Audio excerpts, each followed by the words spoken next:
Hello everyone. आज NEET का paper था। आज का फिजिक्स का पेपर या ओवरऑल नीट का पेपर कैसा था, ठीक है, आप लोग बताइएगा। आज का फिजिक्स का पेपर कैसा था ये भी बताइएगा, ठीक है। मेरे हिसाब से तो फिजिक्स पेपर में कम से कम 5 से 7 8 क्वेश्चन ऐसे थे जो बहुत इजी थे, लेकिन उनके अलावा बहुत सारे ऐसे क्वेश्चन थे जो बहुत कैलकुलेटिव थे। इवन एक डायमेंशन का क्वेश्चन है कि जिसमें 5 वेरिएबल दिए हुए हैं, मतलब 5 तरह के क्वेश्चन बनेंगे फिर जाके कहीं सॉल्व होगा।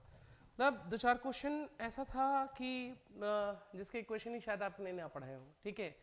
फिर कुछ क्वेश्चन ऐसे हैं कि इतना ज़्यादा कैलकुलेशन है कि आप कैलकुलेशन करते परेशान हो जाइए। मतलब ओवरऑल पेपर में ना बहुत सारी चीज़ें ऐसी थी जो नहीं होनी चाहिए थी, बहुत कैलकुलेटिव था।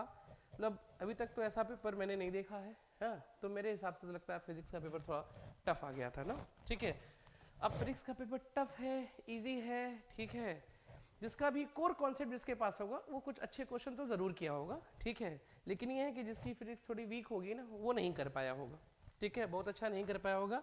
लेकिन कॉन्सेप्ट जिसका ठीक है, कैलकुलेशन आते हैं, उसको सारे फॉर्मुलेज या कॉन्सेप्ट याद है, तो कुछ क्वेश्चन कर लेगा, ठीक है। एक एक क्वेश्चन करके डिस्कस कर रहे हैं, पूरा सॉल्यूशन नहीं करते हैं, ठीक है। उसका सॉल्यूशन के लिए अलग वीडियो बनाएंगे, लेकिन अभी कुछ क्वेश्चन डिस्कस कर रहे हैं। जैसे क्वेश्चन दिया है, ये आपके पास दिया है, ठीक है। कह रहा है ये ऐसे रेजिस्टेंस है, ये ऐसे है,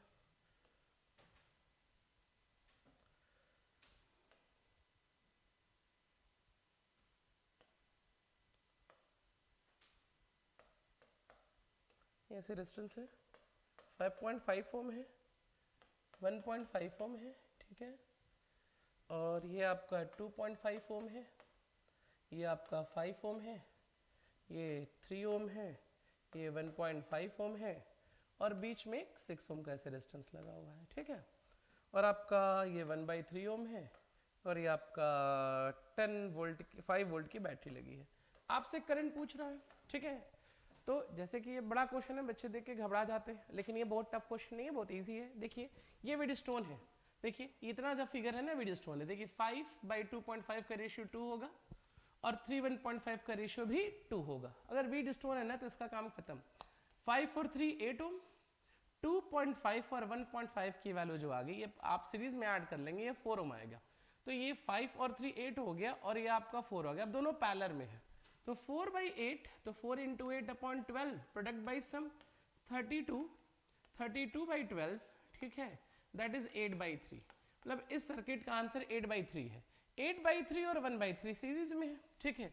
8/3 1/3 सीरीज में है, इसके साथ ये और ये सीरीज में है, तो हो जाएगा आपका 5 6 7, 8/3 1/3 9/3, 9/3 प्लस 7, तो पूरे सर्किट का रेजिस्टेंस 2 ओम आ गया। V equal to I R, I की जगह V की जगह 5, ठीक है, और इसके जगह R के जगह 10, दैट इज क्या 0.5 एम्पियर के पास आ गया। ये भी आपका आंसर आ गया, ठीक है।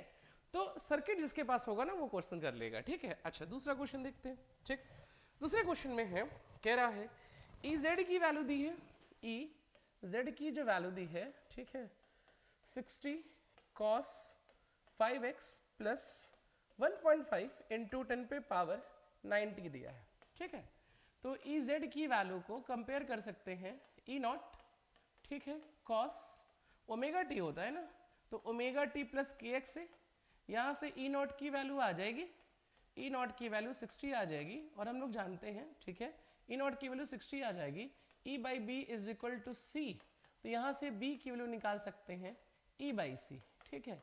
ई बाई सी निकाल के सॉल्व कर लीजिए, ऑप्शन नंबर सेकंड में भी आना चाहिए, कैलकुलेशन चेक कर लीजिएगा। तो जिसको फॉर्मूला पता होगा, ये इक्वेशन पता होगा, वो भी ये क्वेश्चन कर लेगा, ठीक है।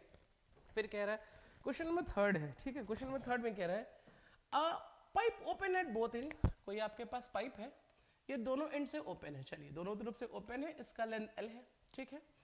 अब दोनों तरफ से ओपन है, अगर ओपन है तो इसकी जो फ्रीक्वेंसी होगी ना ये होगी V/12, ठीक है, V/12। अब क्या किया गया, कह रहा है the half of its length not did in vertical water, ठीक है।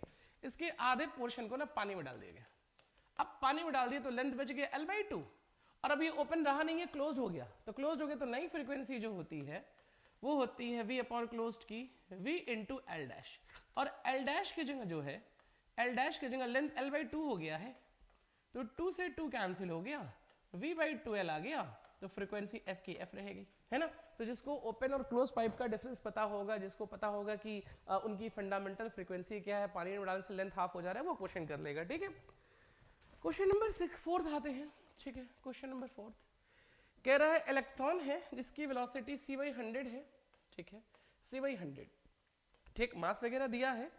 कह रहा है एक मैग्नेटिक फील्ड में जा रहा है, कितना जा रहा है, 9 × 10⁻⁻4 टेस्ला, ठीक है।